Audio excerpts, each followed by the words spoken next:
sex ay yung male and female. Tas ang gender naman, not binary. Tas dito rin pumapasok yung LGBTQ. Kasi kung ang definition lang naman is gender, we have male and female, or yung pagkakakilanlan, ano ba yung individual na katauhan mo? Saan ka nabibilang sa mga babae or sa lalaki?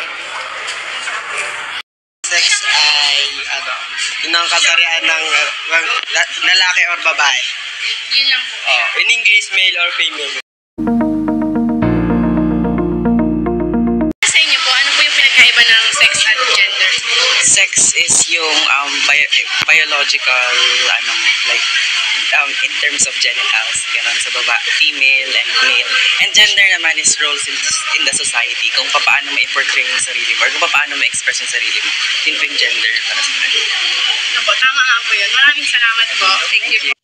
So, para sa'yo po, ano po yung pinagkaiba ng sex at gender? Ang sex, hindi na mabago. Ito yung, kung kailan ka na, kung ano ang pagkapanganak ng sa'yo, kung pagkapanganak mo, ayun na yun, hindi na mabago. Ang gender naman, di ba bago ito yung, mayroon namang LGBTQ, lesbian, girl at boy.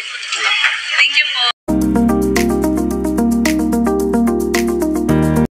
Ano po ba talaga ang role ng babae? Dapat ba yung role ng lalaki sa isang society ay ginagampanan nila yung babae?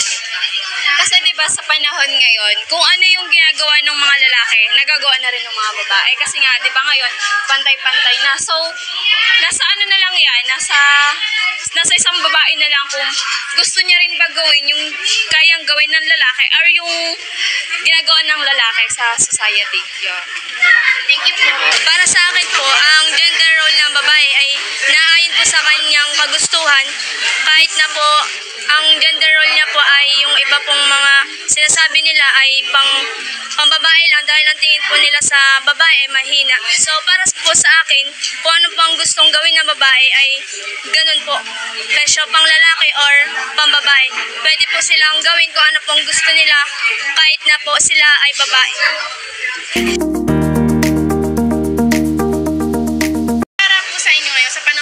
Sa lahat ng gender, may nangyayari bang bias po na nangyayari? Meron. Idea po? Para sa akin, meron nangyayaring bias sa gender ng mga tao sa nakita ko sa paligid. Bakit po? Bakit di po nasabing merong nangyayaring bias? Kasi yung pagkaroon natin ng bias sa sarili, nakadepende naman yan sa own personality natin, yung paano natin i-handle yung sarili natin sa mga bagay na nakapaligid sa atin. May bias pa rin pong nangyayari sa panahon ngayon? Para sa akin, wala na. Kasi sa panahon ngayon, pantay-pantay na babae at lalaki. Tulad ni presidential, si vice president ngayon, di ba babae din siya yun? Sa mga governor, basta sa isang namumuno sa Pilipinas, madalas mga babae na ngayon. Okay, para sa iyo po, ano pong pagkakaintindi nyo about gender inequality? Sa gender equality po, ito po yung pagkapantay-pantay ng bawat isa, na kahit anong gender man ang meron ka ay tanggapin sila kung ano man yung gender nila. Ang gender equality. Ang gender inequality para sa akin, ito yung pagkapantay-pantay ng yung mga gender o kasarian ng mga tao. Kailangan nating igalang kung ano man sila at kung ano yung pinili nilang maging kagaya ng mga LGBTQ, basta yung mga ganung part ng